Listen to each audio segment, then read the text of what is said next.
Are you looking for a place where intellects gets to meet? Where you can understand and learn strategies you can apply to your business to improve your day-to-day activities? You can do all of this with the game of chess. Join Learn Chess with the Chess Doctor and enjoy this beautiful journey of the game of chess with my complete guidance on Coal City TV every Saturday at 1 p.m. We're going to be discovering the whole journey of chess, carrying you gradually like a baby from being a complete novice to a point where you can comfortably play the game of chess and get the checkmate. I'm Dr. Jupiter, your chess doctor, and I'll tell you once again, welcome on board. Hi everyone, I'm Dr. Jupiter, your chess doctor, and welcome to today's broadcast on Learn Chess with the Chess Doctor. So I always advise you, if you're coming for my classes, try to have a chessboard and have your writing materials, and be ready to plus or minus pause your video if you have to, okay, or replay it if you have to, okay, so you can always get a good knowledge of the lecture of the day. This content is actually very special. I'm excited about it, and I hope you are too, okay? So I'll see you after the broadcast. Just sit back and enjoy chess. See you guys. Hi everyone, I'm Dr. Jovita, your chess doctor, and welcome to Learn Chess with the Chess Doctor on Coal City TV. So it's been a very long journey taking you through the game of chess, from being complete novice, first timer, no idea about the game of chess, to this point. And it's okay if you've missed any of the classes so far. So that you go back and rewatch the videos. For today, I'll give you a quick recap of everything we had so far in 2023, just to refresh your memory and watch what we can have for the next session, okay? So for today, the main topic is just a recap of 2023, everything we've learned so far about chess. And remember how we run this program is, at the end of every lecture, we try to give you a life skill that the game of chess teaches you to apply in your day-to-day activities, okay? So let's do a quick recap first for the game of chess, and then we can talk about the life skills. Okay, so far we talked about the chessboard being made up of 64 squares, alternating light and dark squares, of which yours could be white and green, because what you're seeing on screen is obviously white and green. It should be white and black, it could be white and red, anything but light and dark squares. That's first. And then next thing we also talked about is the fact that there are numbers and alphabets on every chessboard, every standard chessboard. And the reason is simple, because we want to be able to identify each square with a specific name. Okay, this one being C4, which mention the alphabets first before the numbers, and this one being E5, mention the squares, the alphabet before the numbers too. Okay, so it gives every square a number. Okay, and then we talked about arranging the chessboard. Definitely there was a song towards that effect. You can go play back the song, but even if you can't play back the song to get the song, you put the king and the queen at the center, E and D, precisely the queen on D and the king on E, and then alphabetical order. This is the bishop, B, then knight, K or N, and then the rook, R, okay? So alphabetical order away from the pieces, away from the king and queen, okay? And then we'll talk about the pawns being in front, all right? So the pawns staying in front, and there are 8 pawns and two rooks for each player, 2 knights, 2 bishops, a king and queen for every player. Altogether, we have 16 chess pieces for every player, meaning 32 pieces on a chessboard. Okay, so this is just a quick recap of the first 2 classes I think we had in this session last year. Then next we talked about the movement of every piece. Okay, we mentioned that the pawns, being the foot soldier, they move forward ever and backward never, but they capture 1 step diagonally, meaning each pawn is assigned to a particular file. Okay, file C. Now this pawn can move, and then they are trapped here. Okay, so for this to move, okay, this captures 1 step diagonally, which allows this black pawn that was on C file to move to D file, and then it continues the same move. Okay, if it gets obstruction, it has to capture either way, any of the diagonals. But major thing is the pawns move forward ever, backward never, and captures 1 step diagonally. Okay, next we talked about was the knight. We talked about the knight being the piece that can jump any piece, okay, and moves L shape. And the L shape we gave an example is 1, 2, 3, and shifts, counting the square in which the knight is placed on. I'll do it again. For this knight on C3 at the moment, for it to move is going to be 1, 2, 3, and shift. So there's a square here. It could stay here. This is 1 square. 1, 2, 3, and shift. It could also stay here. Okay. 1, 2, 3, and shifts, okay? And it could also stay here. So basically, you understand the fact that the knight moves 3 squares, inclusive the square it's on, and then 1 step, okay? 1 step adjacent, that right angle, whatever way. So a knight at the center of the board practically is going to cover 8 squares. Okay, so you could go back and watch the previous video to understand what I mean by that. But that's the basic explanation. 1, 2, 3, and shift. 1, 2, 3, and shift. That's for the knight. Now, we talked about the bishop. Bishop don't jump any piece, right? The only piece that gets to jump other pieces is the knight. Okay, bishop moves diagonally. And I mentioned the fact that we had 2 bishops. A light square bishop because it's on a light square, and a dark square bishop because on a dark square. These bishops move diagonally, meaning there has to be a space, and the bishop on C can move diagonally at any stretch, just on the green squares, on the dark squares, depending on your board. Okay, we also talked about this white square, this white bishop, it can move diagonally, okay, at any stretch, depending on what we want to achieve with this. Okay, then we talked about the rook. The rook also is on that piece that cannot jump, okay, but it moves on the ranks and file, horizontally and vertically. So a rook on this can move comfortably to this place. It can even get to this point and capture this pawn, depending on what it wants. So let's say this rook gets to this point. This is the first vertical movement. It can move horizontally from here, A4. It can get to H4 too. Okay? So the rook moves horizontally and vertically, and it does not jump. The only piece that gets to jump is the knight. Next, we'll talk about is, we talked about the queen being a combination of both the rook and the bishop, moves horizontally, vertically, and diagonally at long stretch. Basically, a piece that gets to fly. So a queen on this square, once there's a movement, there's a space for it to move. It can from here and come to this place. It can come to this place too. It can come diagonally too. So a queen practically moves horizontally, vertically, and diagonally. Now we talked about the king as the last piece. The king moves one step in any direction, meaning a king at the center of the board can control 1, 2, 3, 4, 5, 6, 7, 8. So a king at the center of the board can control 8 different squares, one step in any direction. This king is going to take the king 1, 2, 3, 3 steps to get to this point. Okay, let's assume there's no pawn. 1, 2, 3, 3 steps to get to the H2 square. Meaning if it was even a queen that was here, it's going to take the queen just one move. Okay, because diagonal, I mentioned that before. All right. So that was just a quick recap of everything we've talked. I think that will be like the 3rd class, I'm thinking. 3rd or 4th class, we talked about this. Then we talked about arranging the board. We mentioned that after arranging the board, the next thing is to get ready for the game. How do you play? How do I know what to play? Now, when it comes to chess, there are principles. There are 3 steps in the game of chess. We have the opening, we have the middle game, and we have the end game. Okay? So the opening is the point where you're about to fight. So what do I do? How do I know what I want to play? Sometimes you see players and they're moving this as their first move. Most times when I ask them, okay, what's the intention of this move? They'll tell you, it's the closest. I felt like moving the piece. This is a wrong move, actually. Very, very wrong move. Okay? It's without intent. It's emotional chess. Okay? So we want you to play more of an intentional chess than playing from your emotions. Okay, so we talked about principles of chess openings. And what are the principles? Control the center. Anybody that controls the center gets to win the game, right? So how do you control the center? Directly by putting a piece on it. There are 4 squares that make up the center of the board. So directly now, E4 is, the pawn on E4 is controlling E4 directly and controlling D5 indirectly, okay?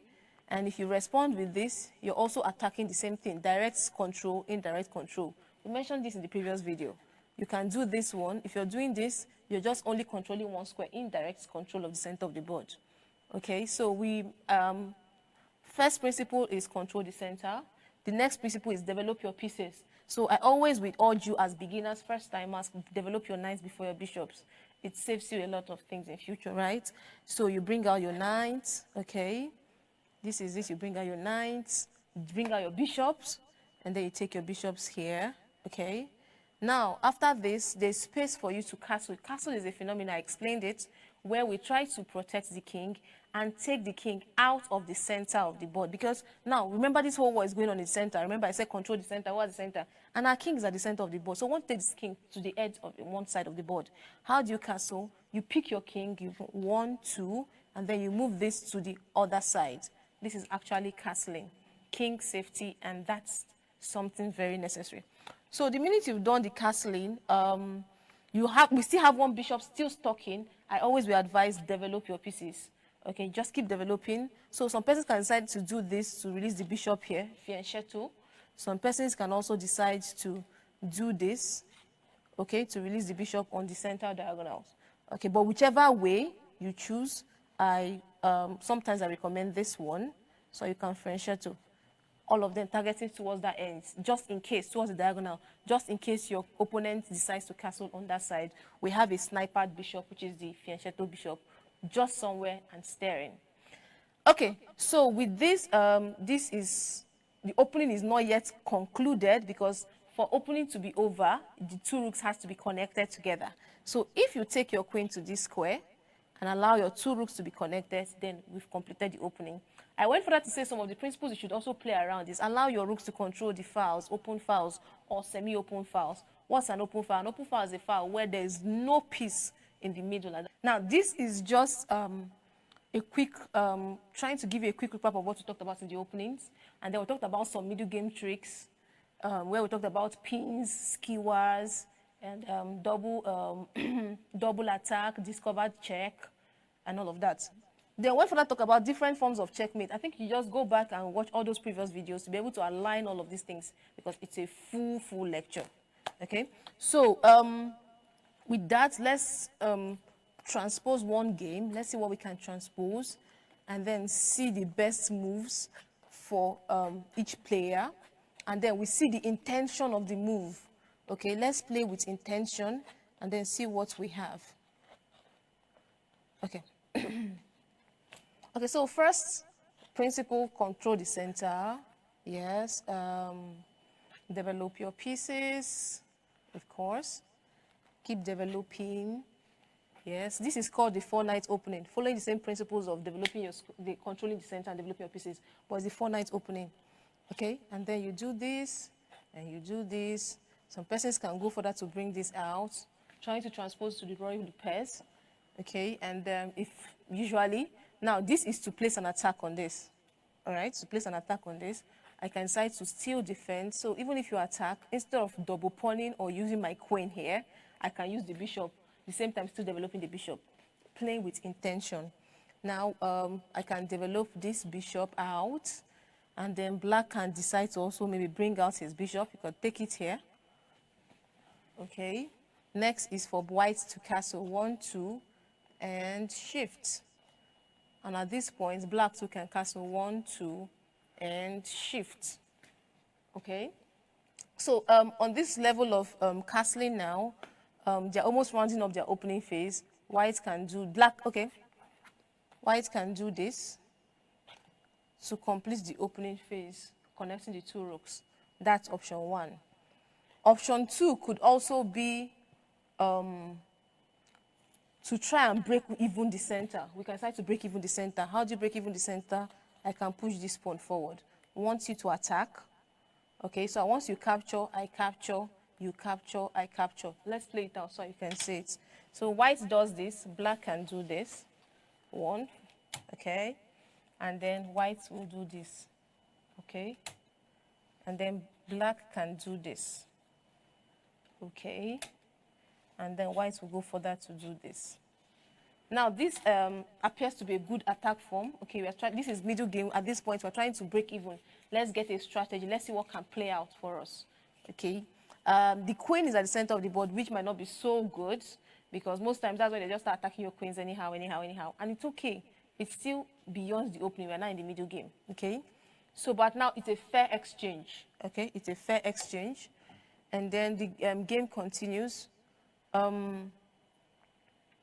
What can white do? What do you think black can play now? Okay, black can decide to want to, let's send this bishop back home. These are very common passive moves. Okay, so let's white make a decision. White has the first choice of either capturing this piece, okay, or running away. Of which capturing is not a good move. Let me show you why. You capture, okay, black will not capture with the pawn. Black is going to capture with the bishop. Putting an attack on this. It's called, and this automatically gives black tempo. So automatically it means whatever black does, you have to respond. And this is a forced move because white has to go back. Come here or go back home. Just to prevent the offer of this capturing this. Okay, so you can just go back home peacefully. All right. So with that, you're seeing that you're playing with intent now, not just moving. And because of I can see that as a possible thing, a possibility, I will not capture. I'm seeing this as a possibility. Okay, so I'm seeing all of this as a possibility. So instead of capturing this, I rather come back home. I can come here and stay. And I wouldn't want to come here because if I come here, I've limited my queen. Remember, my queen is at the center of the board. I want to give my queen access to want to come back home anytime. So I can rather stay here or I'll stay here. It's just left for me to decide whichever of these points I want to. But capturing was a bad move because it pushes the tempo from white to black. Okay, so this is just a journey so that you can see how to play and play with intention, not just emotional moves. Okay, so coming back here, black now decides what to do.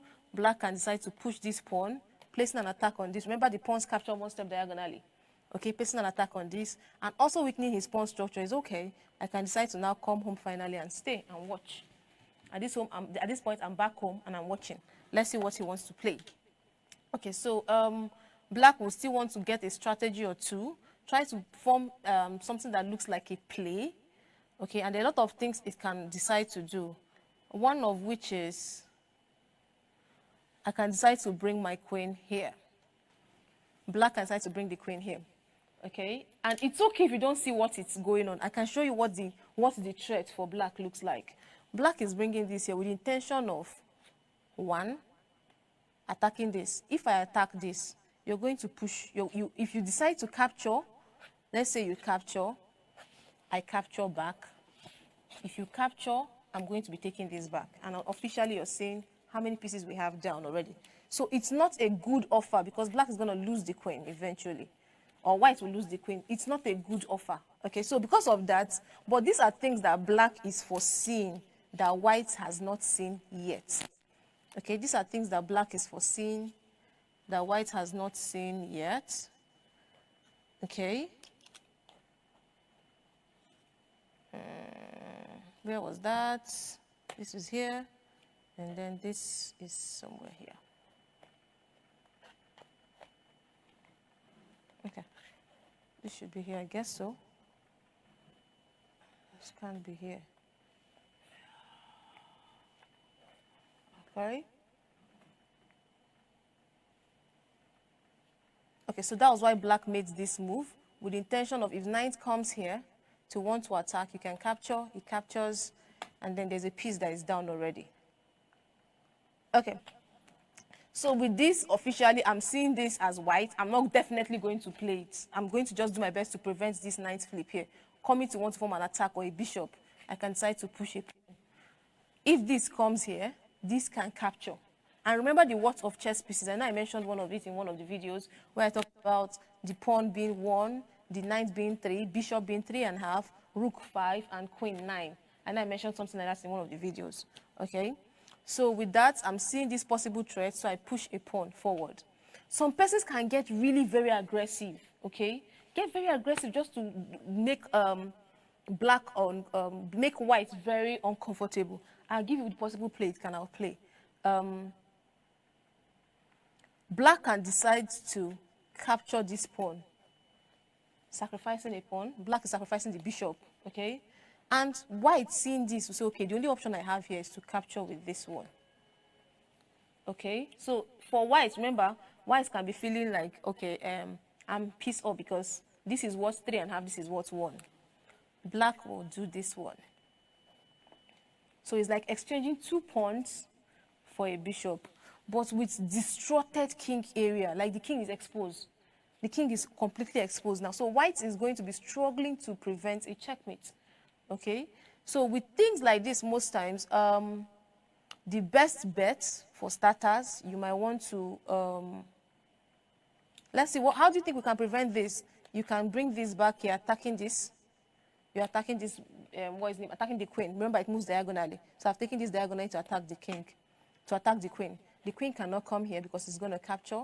It can't stay here, you capture. So it's forced to go back. Okay, the best it can do is to go back. And with this, even going back here, it means it wants to exchange the queen. Most times when you see this kind of attack, the best bet I always tell my players is exchange the queen. Because the queen is the only strength that can create an attack or a play here. So exchange the queen if you get confused. So I already know this trick. I know the trick, so I will not allow the trick to play out. So I rather will want to come here and stay first and just see what I can do around it. And then with that, white can go further to bring the queen here, just to solidify anything that can happen, just for solidification. Now, black can want to go further to do this, threatening a checkmate here. Okay, there's a checkmate on this square. And how do I prevent this checkmate? There are many ways I could.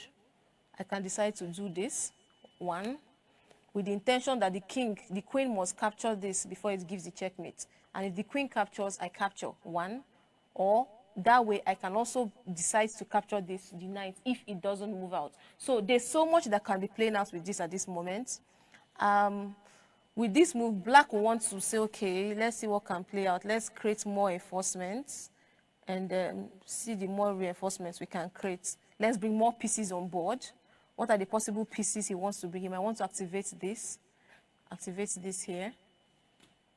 Okay, he might want to activate that. And if he decides to activate that, I'll take this, because this is the strength of the checkmate. Okay, this is the strength of the checkmate. So I will comfortably and willingly want to take this. It's a free piece, actually. So, seeing the fact that this could be a free piece, instead of moving this, running away would have been an option, would have been a better option for black. Just to run away with the knight, so that the knight is safe, basically. Okay, so the whole idea about this is so that you don't play chess based on emotions. You play based with intentions. That's the whole point. At this point, I can't say who is winning, but white has 3 pawns and a bishop and a knight, and black has a bishop, a knight, and a pawn. And where was the blunder? That bishop sack here. It's called a sack, S-A-C. The bishop sacked to collect a pawn, and then when the pawn took the bishop, the queen took the pawn back with the intention of flipping the knight to give a checkmate. That's where the whole problem started. And this is making black to lose 2 major officers and then 1 pawn. Okay? So with that, I'll be back right after the break, so we can just cut a day and see what we have. Stay with me.